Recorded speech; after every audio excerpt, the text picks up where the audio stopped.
keeping on the topic of the active travel plan, move on to Heol Spencer. It was down as a top priority in our active travel plan list because it is a dangerous road, and we've seen again recently more animals being killed on the road or being hit by cars. And we've pushed since 2017 to really try and get a path put on there so it's safe for people to walk, because some children have to walk on that road to cut through to get to Coity Primary sometimes. It's A yeah. road like Sorry, that. I'm just building up a head of steam now. As you keep going, I'll be ready to go. Yeah. So it is a frustration that it hasn't been done. We would all love things to be done like right away, just like that, snap of fingers. But we know sometimes things are a long process. But there have been times where I've seen, because yourself and Anita have been very active with this particular part of the plan as well. Going to Don't forget Bernard either, you see, oh, and because Bernard even as because well. Bernard perhaps has been less active in the active travel plan, but Bernard's been a long time Yeah. campaigner on this. Yeah. But I've seen you've been to many meetings with the council, not just with the communities or with the highways department, but with the upper echelons of the council leadership as well. And yet it's nothing done. So can you fill us in on where we are to date and what has gone on? I got to be honest, it feels like we're back at square one. It really does feel like we're back at square one. And, that should, in normal course of events, deflate me, but it doesn't.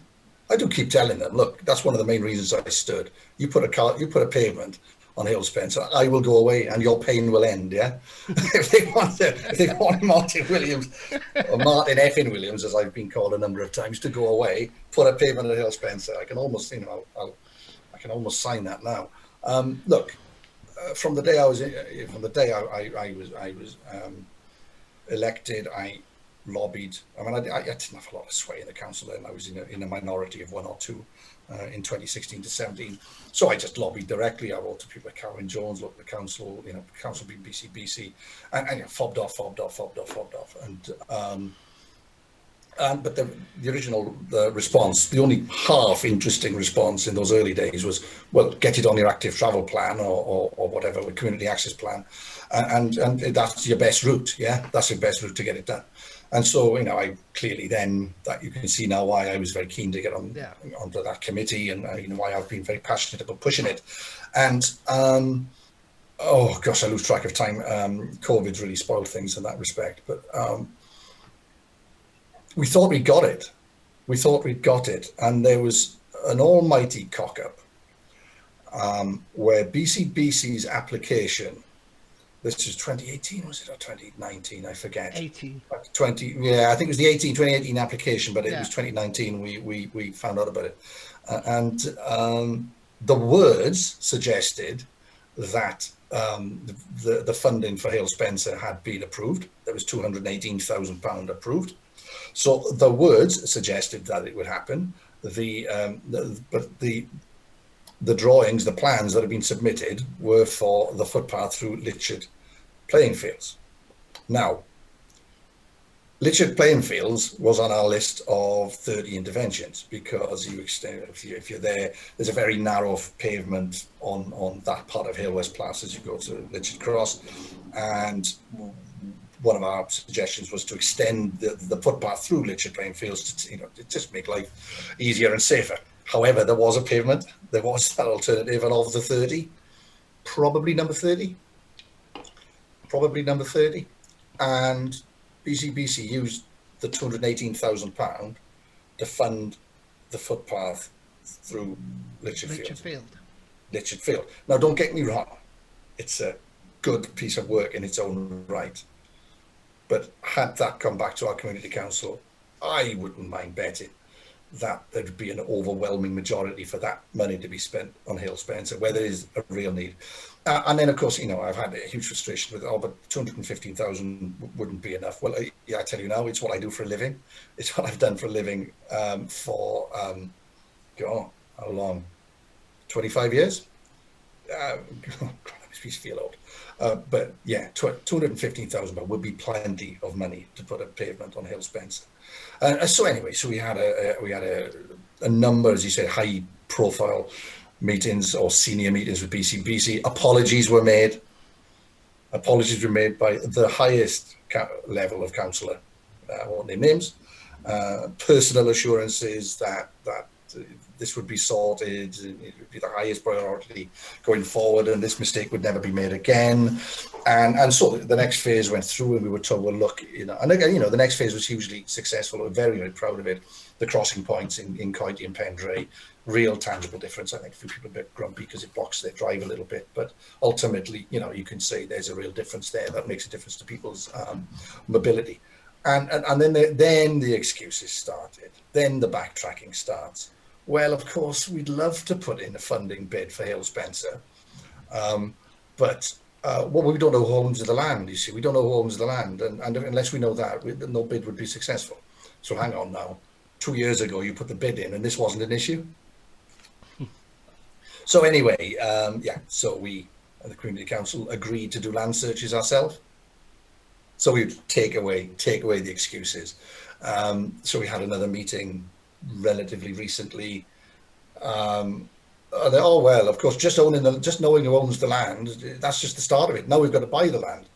No, you don't. You see, because you own most of the land yourself already. You see where we're going? And then there's talk of drainage, but it's all nebulous stuff. It's all, but there's drainage issues. Explain to me what the drainage issues are. Well, you see, drainage is very complicated. Yeah, maybe, but not to me. It's what I do for a living, yeah. And so you've got all of this, and then but are we talking about a safe route, or are we talking about a community access route? So I don't give a monkeys what we're talking about. People at Coity want a bloody pavement there before one of them is killed, yeah. And so that's where we are now. We're going round and round in circles, and they're backtracking. And far from being the being the highest priority, we're really sorry that shouldn't have happened. Of course, we're focused on Heol Spencer. Those weasel words have started now this last couple of months. Well, of course, there are competing priorities within the borough. So you can see the backtracking. And when I tell you now, I don't know if you've seen films like Payback, or is it Point Blank, yes, with Lee Marvin? Yeah. All I want is my pavement at Heol Spencer, yeah? And if it takes a change of regime in BCBC to deliver that, then that's what it takes. And if any of my political colleagues from other places are watching this, that's really simple to me. If it takes a change of regime or change of administration in BCBC to put a bloody pavement on what must be one of the most dangerous roads in the county, well, so be it. I'm up for that. So that's the current state of Heol Spencer. The current state, technically, officially, is that they are now reviewing our land searches, and they're going to come back with further proposals. They're looking for budget and so on and so forth. And could the Community Council possibly contribute to a feasibility design or drainage surveys? But as you know, we're £100,000, £150,000 Community Council. They're £250 million. Yeah, it's frustrating, but we will get there. And as I said, and if it takes a change of administration in BCBC to get what should be an automatically sensible thing to do, and so be it. Okay. So that's where we are. Great. Right. Sorry about that, everybody. I had a little accident with my seat. It collapsed on me, so I've had to change my position. It was the shock of Heol Spencer, wasn't it? It made you literally fall off your chair. You make the chair collapse.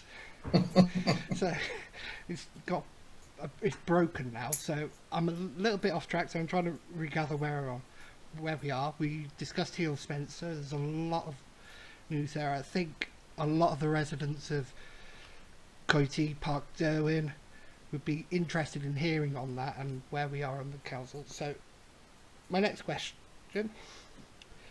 Recently, we have touched on this with the community councils, there's been a few community and town councils that have had some problems, which can hit public confidences, even in good community councils. Hearing what's happened in other places within the borough and further afield, even if you're a good community council, public confidence can hit. And the community councils are the only governing body that can actually be disbanded on a public vote. Not like a county council or a government or anything like that. Community councils can have a public vote called to disband the council completely. Not just get rid of the members, but get rid of the council completely.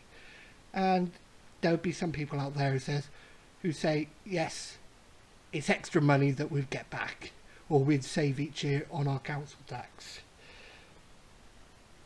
Coity has had an excellent record and awards, as you've mentioned, from One Voice Wales. Are community councils worth the money they get? I suppose is the question. Yeah, I think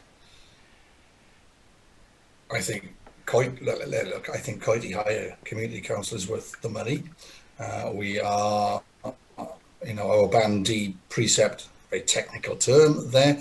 The average council tax for a Band D house for Coity Higher is just over £28 a year. And we have, I've just listed off all those things we've done. Those things wouldn't have happened otherwise. And as a direct result of what we have done, the 11 of us plus our clerk and assistant clerk have done, has brought in somewhere in the region of £650,000 worth of external funding. So if you look at it on that basis, we've got in more external funding directly than we've raised in council tax. So I think by that measure, it is very good value for money. And I think also that if you disbanded it, the money that we have raised and spent over that period, and I have to double check the numbers, 350, 400,000 maybe at the top end. I don't know where that would go otherwise. It's little slices that make a big pie, and I don't know what difference that would have made, or whether it could have made the same difference spent differently or saved differently, because some people would have wanted to spend, some people wanted to save, some people might have done something collectively as residents, but I do think it offers good value for money. However, this is Coity Higher directly. However, it's for people to decide that. There'll be elections in May. People may decide that that they want different people to run their council.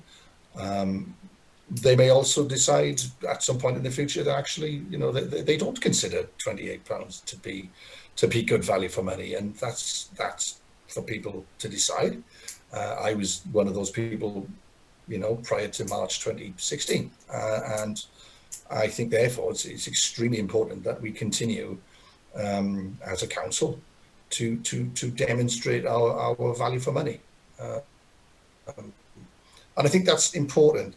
Value for money is an interesting concept. I don't think it's just a matter of having the lowest, I'll say, council tax. I know some of my independent colleagues elsewhere would get annoyed with me about that. They say, no, it's a precept. But I don't think it's just a matter of having the lowest precept, because we've touched on it earlier, but I'm not going to elaborate. There are community councils with lower precepts or similar precepts to us that do far, far less. And and there is an argument that says, well, if you're doing so little that actually 30-40% of your budget is spent on your clerk, well, I think those, you might not be spending much money, you might not be costing people much money, but what are you actually achieving other than paying the wages of someone? And I think those are very interesting questions to be had.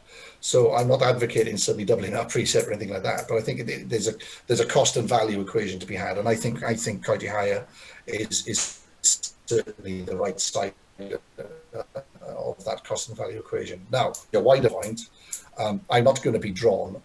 Those of us who are town and community councillors, and those of us who have an interest in the sector, will know that our of the 20 community councils, town and community councils that cover our county, there are some which have been in the media recently, some quite high profile cases that frankly make me cringe. I don't know how those councils got themselves into those positions. And yeah, you're right. I think they cause us all embarrassment, and they do, undermine the sector, or risk undermining the sector. All I can say is, I firmly believe that town and community councils are where, particularly in these times of, is it austerity anymore? I don't even know if it is austerity anymore. Whether it's just these new straitened times, that the prevailing sort of view is that principal councils are going to have their budgets continually cut. That I think it's essential that you have a thriving town and community council sector to deliver the services in novel ways that tier one councils can no longer do. And also, I think it's important, particularly because we can tailor what services are required according to our local knowledge, our hyper-local knowledge, in a sense. So we would know, for instance, that the needs of Coity Village differ from perhaps parts of Pendray, and we equally we know full well as well that there's a strong volunteer base in one part of the community council area, but there's a less strong volunteer base elsewhere. So you can work with them, to pick litter or to cut greenery on footpaths. Whereas in other places you can't do that, and you're going to have to perhaps employ contractors. So I think it's that local knowledge and ability and fleetness of foot is really, really important. We can procure things cheaper. It's a curious development that Heol Mire in Play Park, we've got a budget to refurbish that, but BCBC may well have to do it, and we've been warned that it might cost more than we can procure it for. And we've seen that a number of times because of Welsh procurement rules and OGU rules and those sorts of things. So huge advantages to town and community councils. But yeah, I probably haven't really answered the question there. I don't want to be drawn on the details of things I don't fully understand. But yeah, I think there are some very good community councils, some very good town councils. I would say this: I think Bridgend Town Council is very well run. I know people on there, but not just the councillors. I think it's the good governance there, robust governance, and I think we've got that too. St Bride's Minor, well managed, good governance, robust. Three very, very different councils there. Three councils serving their communities well, I would say. But then there are others, it's all a bit embarrassing. Sorry, I don't know how to conclude this other than I think people need to take and I wrote a piece in the Buddy. I'm a bit of a columnist now. I don't know if you know that, but I wrote a bit in the Buddy, and I want no spoilers. But the September issue will discuss what I think is the essential acts that people need to seek out their councillors. There are 54 BCBC councillors. There are 230 town and community council seats, something in that region. Certainly more than 200. Do people know who they are? Do people know what they do? Do people know what they're doing? And I think whilst as councillors we need to go out there and we need to tell people what we're doing, and as councillors we need to do that. I think people need to be more curious as well. Who are these people and what are they doing, and what are they doing for my 28 quid a year? Yeah, I really do think community councils are good. They're good when they work, and I think they can only work if residents keep on top of their community councillors and the community council as a whole. Go along to a meeting when the pandemic is not here. They hold meetings and they're open to public at any point. Even through when they do them virtually, you're allowed to attend a community council and listen to what's said. You're even should be allowed to ask a question. There should be sections set aside for residents to ask questions. We work well in Coity High because we've got quite a vocal community, especially in Park Derwin. There's, especially on social media, there's a strong community voice there, and I think we work well because we listen to that community voice, not just Park Doing, but Pendrain, Litchard as well. So we can see what the community actually is need, or what's bothering them at that point, so we can see if it's something we can address, then we will address it. If not, we can pass it on to our local councillors, or even further up the chain to the council itself as a community council. But I think residents need to be more informed about what community councils do. Get involved with it. You don't have to stand or be a community councillor, but get involved with it. Speak to your local community councillor.